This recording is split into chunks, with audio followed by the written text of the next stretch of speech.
There was a village with a forest where logging took place. The forest got smaller and smaller. Unable to find food, a jaguar appeared in the village. It would sometimes attack livestock and people. The people of the village are living a life of self-sufficiency, but to make money, they cut trees around the village to sell as timber. But this has led to the erosion of soil, and the productivity of the land has dropped. Meg, who was dispatched to work at the local forestry bureau, puzzled over what to do. It looks like the logging in the village is resulting in the destruction of nature. I think the villagers need to be taught the importance of valuing trees and the forest. I wonder how I can make this the easiest for the villagers to understand. I know. I'll use pictures in the form of a picture story to make them see the importance of the forest. Let's see. The pictures in the story should show trees being cut down. Then, with the trees gone, comes the rainy season, and the soil is washed away. And with the forest disappearing, kindling is scarce, so people will see they can't simply cut down all of the trees. All right, let me see if I can get the villagers to understand with this. With that, Meg gathered the villagers to explain the value of the forest. The novelty of the scene drew several people who listened attentively. However, the next day, the villagers were cutting trees again. Meg was disappointed.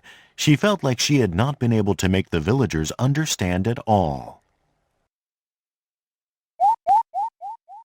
Meg, you look down. I wonder what you should do. First, you should think back and reflect on the program.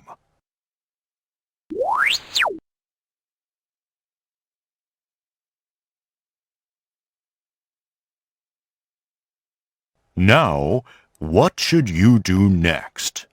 Let's think about it. It is not enough to tell villagers that they can't cut trees. You have to put yourself in their position and really understand their situation.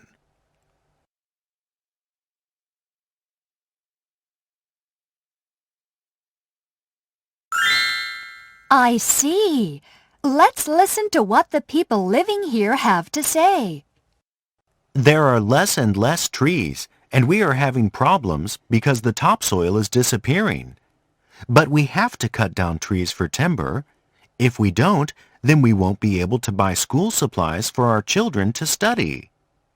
We hardly ever leave the village, so we never even noticed that there were less and less trees. Recently, the jaguar is coming close to our house. It is really scary. The scale of logging is increasing, and it is a problem. If we try to stop them, we are told that without the logging, the locals will be unable to survive. We are having to turn a blind eye to it. I received this text about environmental education, but I don't really know how to teach it. The people cutting down trees are the people of the village. There is a forest bureau to protect the forest, but it is unable to act because of fear of resistance from villagers. The school teachers don't know how to teach environmental education. The children don't seem to know much about the forest. I am gradually beginning to understand the situation. But who do I address first? The villagers want to stop the logging, but their livelihoods depend on it, so just telling them not to cut trees won't work. I need to work together with them to come up with a plan so that they can live but not cut too many trees. The children aren't cutting down the trees, but I wonder if making them more familiar with the forest would make adults value the forest more. It might even be possible that the children will have a positive effect on their parents. If the school teaches environmental education, then many children will learn about it. But just giving the teachers a book or materials won't make them able to teach. All right, let's try some environmental education targeting children. And I'll have the teachers lend a hand and learn how to teach it at the same time. I'll try to get the Forest Bureau to cooperate, and then we can teach about the environment all together. The idea of starting with the children is a good one. I wonder what kind of a theme would draw their interest the best. When and where would be best to try it? If we are going to get them to understand the connection between the value of the forest and their lives, then first we need to get them to feel closer to nature. Just explaining this would be hard for them to understand. So let's use some activities that make them experience nature. I wonder how you can get the children to come. Maybe not many people came the first time because I didn't think of creating a reason for them to come. After school, children might have chores at home, and it seems that there are a lot of children that don't go to school. I wonder when would be the best time to get a big turnout. I know. I'll ask the people at the Forest Bureau and the village head.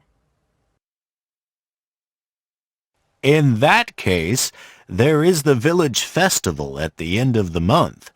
How about doing it there?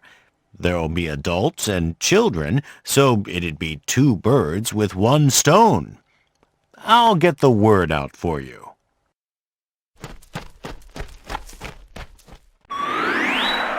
Are you all ready?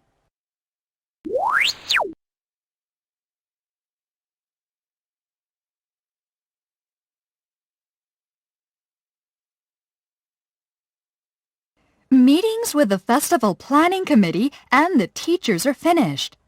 Let me check the content for the day of the program.